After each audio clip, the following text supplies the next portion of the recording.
Ms. Burgess, your complaint alleges that you babysat for the defendant's 2 children. You had an agreement with her that she was to pay you $125 for babysitting for her children from when to when? Well, she actually said $100 and $25 for food, and it was from Friday night at 8 o'clock until 8 o'clock the next day, and then she would pick up her 8 p.m. kids. the next day? Right. So for a 24-hour period? Right. And had you babysat for her children before?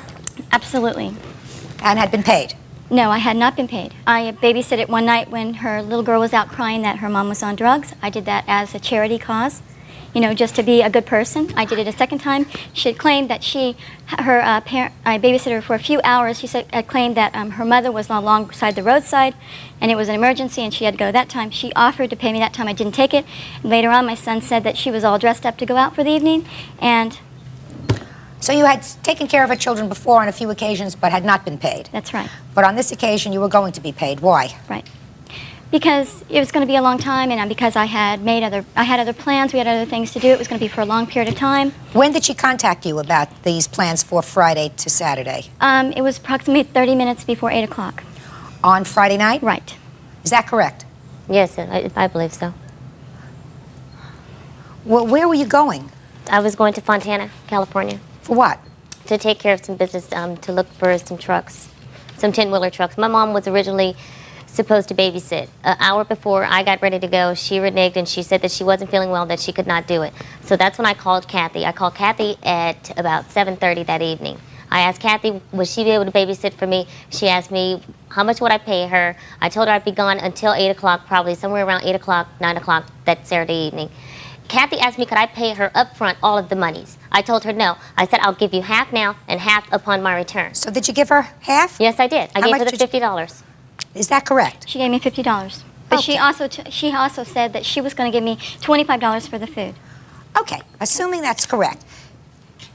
Assuming that she said she was going to give you $25 for the food for 24 hours that you were going to watch her 2 children. She gave you $50. So that means she owed you $75. Is that correct? Right.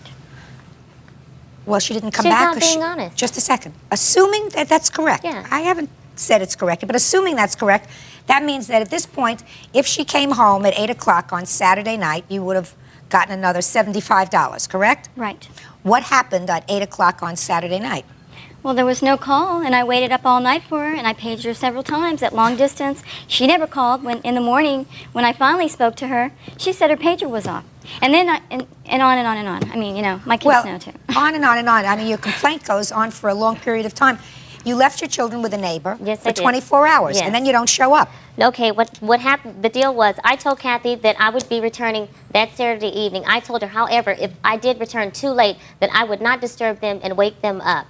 I said I would not disturb them and wake them up, but I called. Why didn't you come back for your... Exactly. Look at me. Why didn't you come back for your children when you were supposed to? Because we were driving, and I didn't want my Who was driving? My boyfriend. He was driving, and I didn't want him driving. That time of night, he had had no sleep, and I didn't want him driving from that evening until that morning. I didn't feel safe. When I spoke with Kathy, I did call. Brittany said that you sat there and listened to me. It would not pick up the phone. It's not true at all. Just a second. I mean, quite frankly, I've read I've read your complaint, and I've read your answer. I find both of your actions absolutely outrageous. Yours and hers. Because what you did when she didn't come back is you took her children to the police station. That's an outrageous thing to do. Ms. That's Burgess, right. 24 hours after, and I had other things to do. No, just a second. Whether you had other things to do or not. Compassion for her She abandoned her children. Listen to me. And I had compassion. I was crying and everything. I had compassion. I felt really bad. Children. Her child was out of control. She had slammed my son in the back. He has rollerblades in the back of his thing. Miss Burgess, did you call? You had her mother's number. She.